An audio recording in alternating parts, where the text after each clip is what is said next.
Hi there, and welcome to Neophyte.tv, the technology review for the not-so-geeky. My name is Ben Friedman. We have a kind of a little special show this week. Last week, Apple had a big announcement, as they do every 3 or 6 months, announcing a bunch of new products. And we thought we'd bring to you a little special episode just talking about some of the new products that were announced and some of the new software upgrades. And just before I get going into this, I want to say last time I did this, when we talked about the Mac Pro, when we introduced the Mac Pro, there were a bunch of people on YouTube that said, oh, this guy is just a shill for Microsoft, and he doesn't say anything good about Apple, even though the whole show was about Apple. They thought I compared things to Microsoft too much.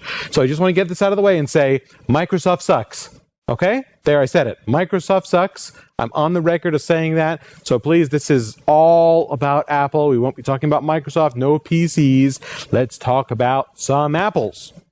Okay, so the biggest news last Tuesday was the introduction of new iMacs. And iMacs are the very, very popular consumer Macintosh, less expensive than the Mac Pro, but more expensive than the Mac Mini, the tiny little guy, the low end of the scale. The iMacs came in 3 different sizes, and they've now dropped one of the sizes, and they've changed the styling. Not radically different changed, but subtly different.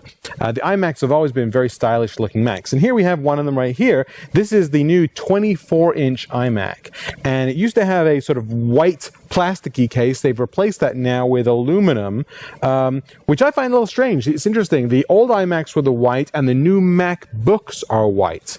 But the old MacBook Pros are aluminum, and the new iMacs are aluminum. And it's aluminum and glass. Kind of looks like the iPhone in that way. It'll match nicely with an iPhone next to it. And they made it thinner, but they've kept the same basic design. Maybe I can turn this a bit here so you can see. Very, very thin design.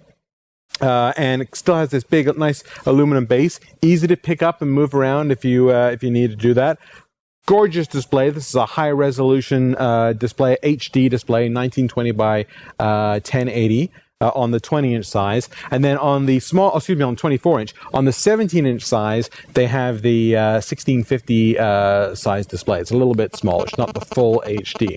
There's basically 4 models that you can pre-order on the Mac's website. There's two 20-inch models. There is no 17-inch model. 2 20-inch models at 2 gigahertz and 2.4 gigahertz with 1 gigabyte of RAM each. And then there's a 24-inch model with the 2.4 gigahertz chip. That's what we have here with 1 gigabyte of RAM.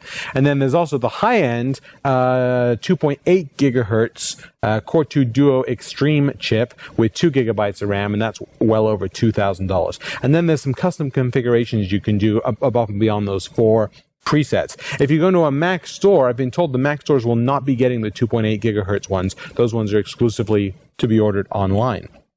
We have the 2.4 gigahertz one here, and these still use laptop components. Kind of interesting, the way they've kept this so small and svelte is it's basically a laptop attached to a screen. You can almost imagine a similar motherboard to the MacBook Pro back here. If you take a look, it's kind of got a slightly humped back here. So it's basically like an Apple Cinema display with a slightly humped back here, and all the goodies are back there. You've got the power supply, probably the same motherboard as the MacBook Pro, and it also uses the Intel's mobile chips. So it's the same 2.4 gigahertz Core 2 Duo, the same chip as you would get in the MacBook Pro 2.4 gigahertz. Not the same, slightly less powerful than the chips you would get in a desktop Windows PC. I said Windows. Sorry. Anyway, we're talking about Macs here today.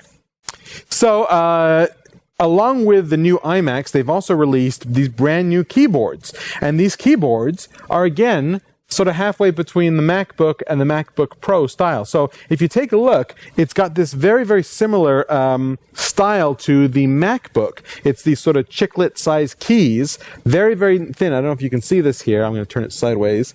Very, very thin keyboard. With very similar to the MacBook, but it's got an aluminum background, aluminum base plate, very similar to the MacBook Pro. So they're kind of merging these two formats. Has a numeric keypad as well. And the one I have here is the wired version, but for a few extra dollars, you can get this in a wireless version that connects via Bluetooth to the computer. But this is the wired version here. I've been typing on it a little bit. It's kind of fun. It's not too bad. Some people will like the old style better. Some people, I think, will like this new style because it has it's more like the laptop, but it doesn't have as much tactile key travel as the old ones do. Some people thought the old ones were kind of mushy, so they will probably like this new style.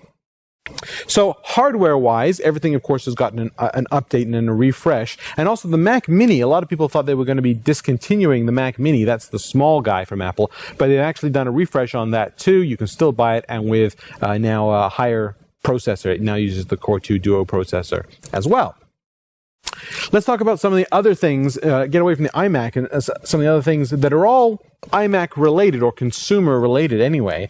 They announced, Steve Jobs announced an update to the .Mac service. This is the $99 a year service you can subscribe to from Apple that gets you some storage online, gets you an email address online, and allows you to sync between various different Mac computers, which is kind of a $99 a year, not a bad price for all the things you can do with .Mac. They've upgraded the online storage now from 1 gigabytes to 10 gigabytes, and they now have this online web gallery where you can take photos from iPhoto or from your iPhone, and you can upload it to this new .Mac web gallery, something that they probably should have had a long time ago. It's long overdue. Very sort of Picasso-like in the same way that you have Picasso web galleries. But the integration with the iPhone and the new iPhoto is really, really nice, the way that you can upload from both and synchronize with both. But the nice thing is you don't need to be a .Mac user to access those photos. You can give that address to your friends and your family. They can all go look at your photos, and they can actually upload photos to your gallery if you want them to be able to, and it will synchronize with iPhoto. So if you went on vacation with your family and maybe other members of your family took pictures, they can upload it as well. And when you sync with your Mac, those photos will be downloaded into the Mac as well. So kind of cool new features for .Mac.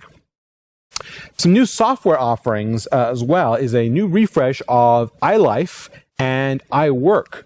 iLife will come now standard on all these new iMacs, so it comes with it, or it's a $79 purchase, and there's no upgrade. So if you have a Mac that you bought a few months ago, some people are a little upset. There's no upgrade pricing. It's $79, and that's it for the new iLife 08. iLife has an upgrade to iPhoto, which is what we're looking at here. Probably can't see it too well, but this is the new iPhoto, and it's added a thing called Events, where as well as grouping your photos by albums, you can also now group them by events. And there's an algorithm where if you took the pictures on the same day, it groups it into the same event, and that way you can sort through them by events. And these are sort of like folders that you can look into as well. Still have the albums in there as well. There's some new photo books. If you like using the iPhoto photo books, there's some new stuff you can do on there. And of course, you can upload now to the web gallery. You need the iLife iPhoto 08 version to upload to the web gallery. iMovie has gotten a refresh, and it's Steve Jobs says it's a brand new application, and basically it's really well designed now, well integrated for working with HD high def footage, and it will also now upload your movies to the web gallery in a compressed format if that's something you want to do. iDVD and iWeb, two other parts of the iLife package, got minor upgrades, a few new features here, a few new features there, but certainly not whole new apps like iMovie is. And GarageBand also has a few new features, including one called the Magic Mode, Magic GarageBand, which allows, they say, musicians and non-musicians to play around with a bunch of different styles, a bunch of different genres of music. Even if you're maybe not well trained in music, you can play around with that and come up with some cool songs. So that's iLife, and it's available now. You can go and buy it, $79 again, or it comes with any new Mac that you buy. iWork is also a sort of semi-professional or you know, I think most corporate users, even if they use Macs, typically still will use Microsoft Office. I'm sorry I said Microsoft again, just because it's so ubiquitous, you know, among the corporate world. But for people that are in smaller offices or for people at home or home businesses, there's the iWork package, which basically used to consist of two applications: Pages, which was a page layout application, and Keynote, which was a really slick PowerPoint style application for creating presentations. Both of those applications have gotten some upgrades. Pages now can be used more in a word processing mode as well as a page layout mode. But the big news is they've added a spreadsheet application called Numbers. So they're rounding out their sort of Office suite of applications here. You've now got page layout and word processing in Pages. You've got presentation in Keynote, and you've also now got a spreadsheet called Numbers. Couple of other little things. I guess I mentioned the Mac Mini update, which was just a refresh. They also have updated the Airport Extreme now to put gigabit LAN ports on the back, which is kind of nice. A lot of the new computers now have gigabit Ethernet, and if you can hook all your computers up, again, this is only for the wired side of the airport, not for the wireless. The wireless is still fast, but it's nowhere near gigabit speed. But if you can put wires into your computers and hook them all up directly to the router, you can now transfer files basically at hard drive speed, or at the similar speed that you would be able to transfer if you had a USB drive hooked up. So you can now transfer files between computers as if that hard drive was basically connected to your machine. So very, very quick. So, very fast summary. Just to recap, you've got basically 4 new models of iMac, 2 20-inch models, 2 24-inch models, no more 17-inch model, all with new profile chips and the new aluminum styling with the new keyboard and mouse. You've got the new .Mac that has much more storage, 10 gigabytes instead of 1 gigabyte of online storage, and the new web gallery feature for sharing photos. And you've got the new iLife with iPhoto and iMovie really being the new applications or the new functionality there. That's iLife 08. And you've got iWork 08, which has a few enhancements to Keynote and to Pages, but the real story, of course, is the new spreadsheet application that comes with it called Numbers. So there you have it. That was the update last week by Steve Jobs of the new consumer end of the iMac line. Some pretty neat upgrades. Hope you enjoyed today's show. It's all the time we have today, but please drop by our website, www.neo-fight.tv. And if you happen to have an extra 30 seconds, take a look at this. In today's fast-paced world, it's vitally important that young people develop a good understanding of how computers operate and how the internet works.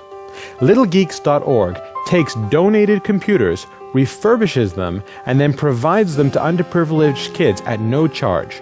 It's our goal at littlegeeks.org to make sure that no kids are left out of the digital revolution.